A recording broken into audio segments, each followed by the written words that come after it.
Lamborghini dan Ferrari adalah dua brand otomotif raksasa yang kita kenal selalu bersaing dalam menciptakan mobil-mobil tercepat, tercanggih, dan tercantik di dunia.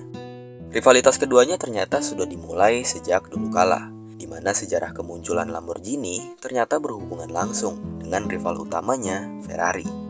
Konon katanya, mobil Lamborghini ini bisa muncul setelah pendirinya yang bernama Ferruccio Lamborghini merasa terhina dengan ucapan Enzo Ferrari, pendiri si kuda jingkrak. Ucapan Enzo itu nantinya akan membuat Ferruccio bersumpah untuk menciptakan mobil buatannya sendiri yang lebih baik dibandingkan Ferrari. Ferruccio Lamborghini awalnya adalah seorang pengusaha traktor yang sukses di tahun 1963. Sama seperti pengusaha lainnya, Ferruccio ini punya hobi mengoleksi mobil-mobil mewah, diantaranya seperti Maserati dan Ferrari. Dia memiliki dua mobil Ferrari model 250 GT, di mana yang satu berwarna putih untuk dirinya sendiri, dan satu lagi berwarna hitam untuk istrinya.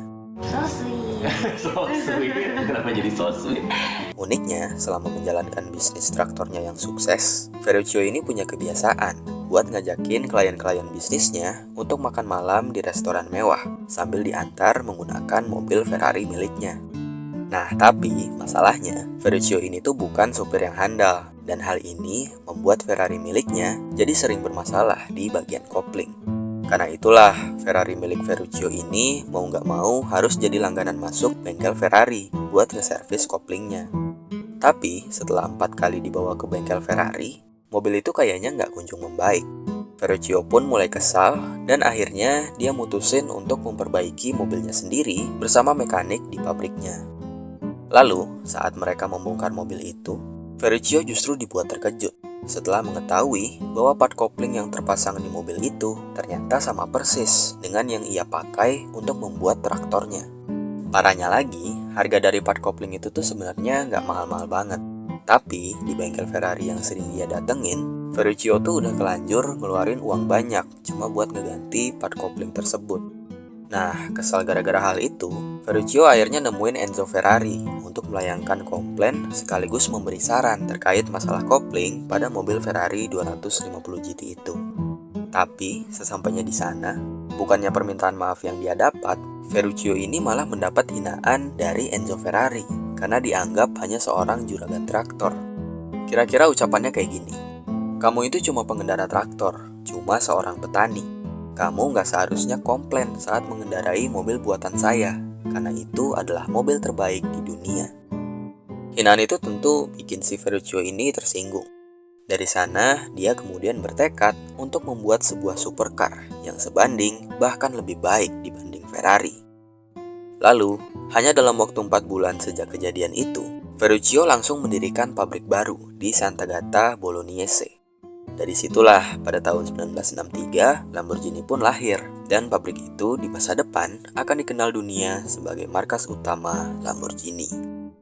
Ferruccio dan para mekaniknya awalnya memulai kiprah Lamborghini dengan memproduksi Lamborghini 350 GT.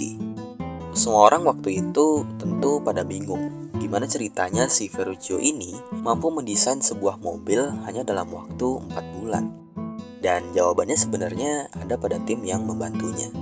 Konon kabarnya, ketika mendirikan Lamborghini, Ferruccio ini merekrut 5 mekanik andalan yang pernah bekerja di pabrik Ferrari. Orang-orang itu salah satunya adalah Carlo Citti dan Giotto Bizzarini, salah satu mekanik handal yang terkenal di Ferrari. Gosipnya, kelima orang itu ceritanya nggak suka dengan kelakuan istri Enzo, Laura Ferrari, yang sering membuat keputusan nyeleneh di pabrik mereka. Mereka tuh pengen si Laura ini berhenti main-main dalam produksi. Tapi saat si Enzo Ferrari mengetahui hal itu, alih-alih mengoreksi perilaku istrinya demi kemajuan perusahaan, si Enzo ini malah memarahi kelima orang penting tersebut dan memecat mereka semua. Dari sana, kelima orang itu pun kemudian bergabung dengan Lamborghini, dan hanya dalam waktu 4 bulan, mereka menciptakan model pertama Lamborghini yang langsung mendapatkan 13 pembeli dalam waktu singkat.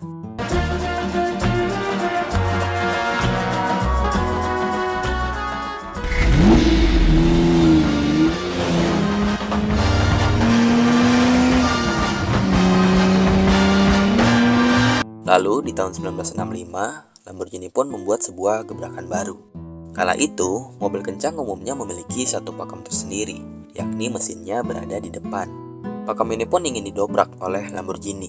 Mereka kemudian merancang supercar yang posisi mesinnya berada di tengah dan belakang, serta menggunakan penggerak roda belakang.